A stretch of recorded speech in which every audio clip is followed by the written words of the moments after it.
programs to have the West not have children as the West dies, and they have all these Bilderberg Group members and Club of Rome people come out and say that they want to cut the population of Australia, England in half, Canada in half, U.S. in half. And then when you read their eugenicist documents for all the white supremacists out there who are thinking, we like the New World Order then. No, you don't.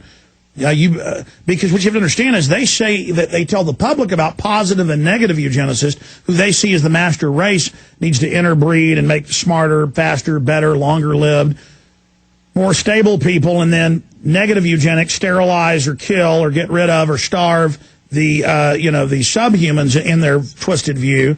But they say that's for the public.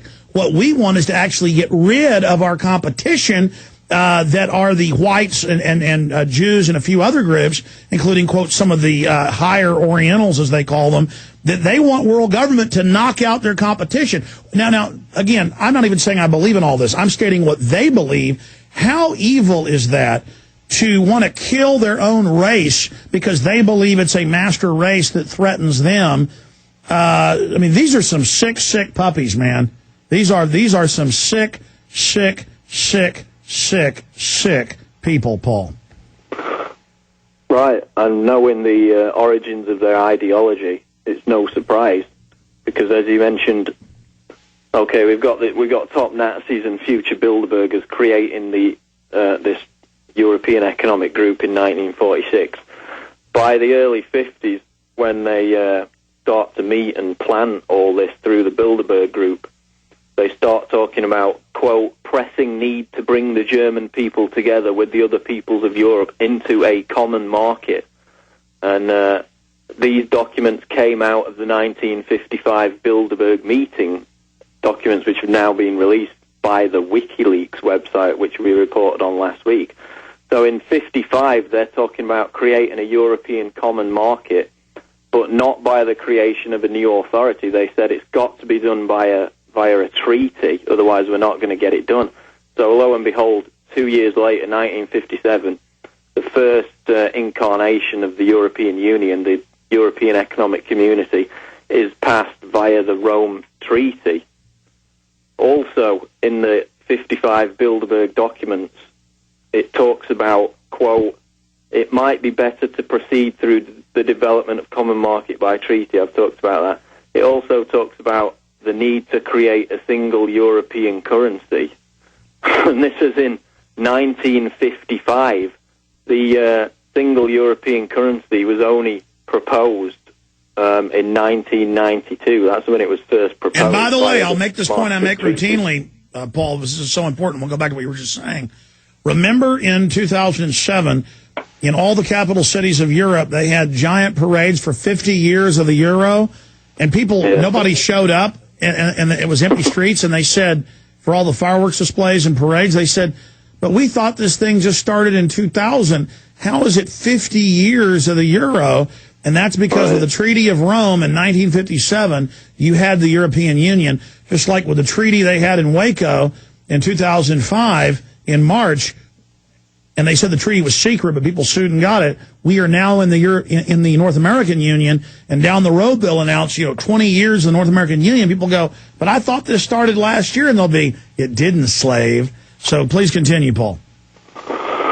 Yeah, they actually had another EU ceremony in Paris last year when I was in Paris, and they had EU flags on top of the Eiffel Tower and the Arc de Triomphe. Nobody seemed very interested in it, but it was just a statement, we own this is ours, and that's what they do with the EU flags everywhere now. But going back to what I was talking about, yeah, they proposed the euro in 1955, and that's it's around about 40 years before it was actually first proposed and introduced.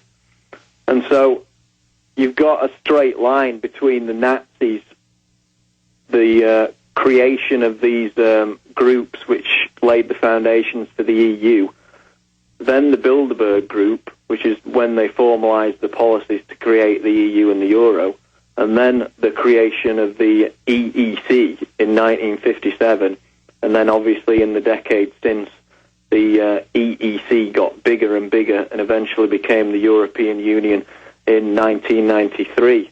And in the 21st century, now we have the European Union basically laying everything out on the table and not even hiding behind this rationalization that it's just a trading partnership. And they've proposed now with the Lisbon Treaty basically to take away any remaining sovereignty whatsoever held by nation states and create a truly federal European superstate. And the origins of it, as have now been proven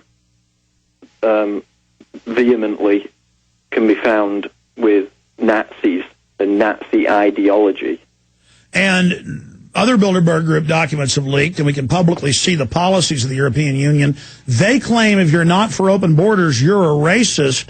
So they always use the attack of what they themselves really are. And so that's what's so cold-blooded about this. Take the Royal Commission on Population, 1949. It states if we industrialize the third world, they'll stop having as many children, but that won't give us as much power. So we'll keep policies in the third world through the IMF and World Bank to bankrupt them. They'll have more children. It'll actually chew up the rainforest and the indigenous animals. But that's okay, because later we'll come in with other sterilization programs and just call off the mass. So we'll use a population bomb as a weapon, and then we'll come in and use a eugenics operation against those people. I mean, this is a scorched earth policy of we'll screw everything up, we'll destroy half the planet if we need to get this system in control. We'll GMO all the crops if that's what it takes to take over the third world populations and destroy their crops. I mean, again, it's just such a diabolical design that they run. And then we see the Club of Rome and the CFR and these European Union groups. Openly, it's always about eugenics and getting rid of the middle class and bankrupting the population and doing all these horrible things.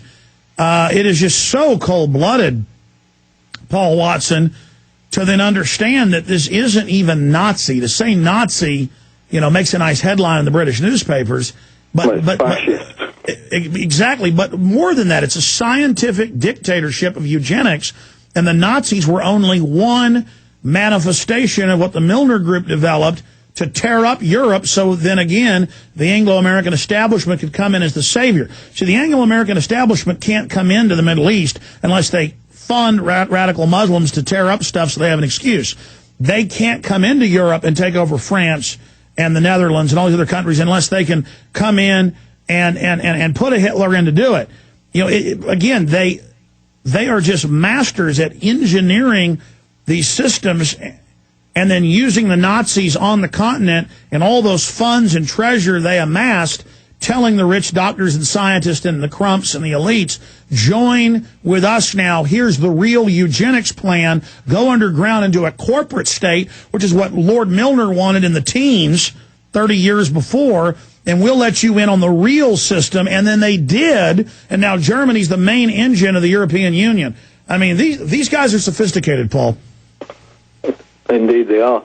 What we need to remember is that, most individuals, most MEPs in the European Union Parliament are not Nazis, but the origins of their organisation is, and the very nature of the European Union, in that it seeks to remove power from national governments who are accountable to their citizens, to their electorate, and centralise it into the hands of an elite that are electable to nobody but themselves, is by its very own nature totalitarian. Well, look, so even if you don't believe that it had Nazi origins, which are now proven, it's totalitarian by its very nature. Well, exactly, Paul. But go ahead, Paul.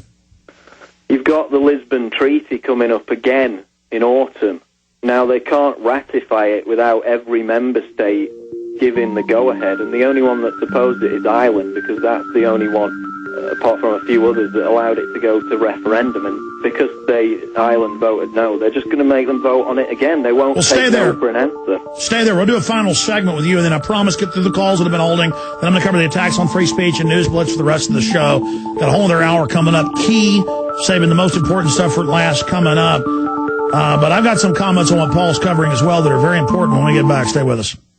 Millions of Americans are beginning to realize the enormity of the economic and political problems facing the U.S. and the world. And for the first time in their lives, they are feeling the need for preparedness. Ready Reserve Foods has been in continuous operation, manufacturing the finest and dehydrated foods for almost 40 years. Ready Reserve is the manufacturer. Unlike other companies that just broker canned foods, Ready Reserve controls the quality from start to finish with double enameled cans and nitrogen packaging. When purchasing from Ready Reserve Foods, you are buying factory direct at wholesale prices. Other companies are quoting delivery times of 1 to 2 months, while Ready Reserve ships within 5 business days. Many companies do not even offer a catalog. We will be more than happy to send a catalog to you free of charge. Dial 1-800-453-2202, 1-800-453-2202, or visit our website at ReadyReserveFoods.com. Factory direct, wholesale pricing from Ready Reserve Foods. Call us at 1-800-453-2202. Hey folks, Alex Jones here. I'm sending out a special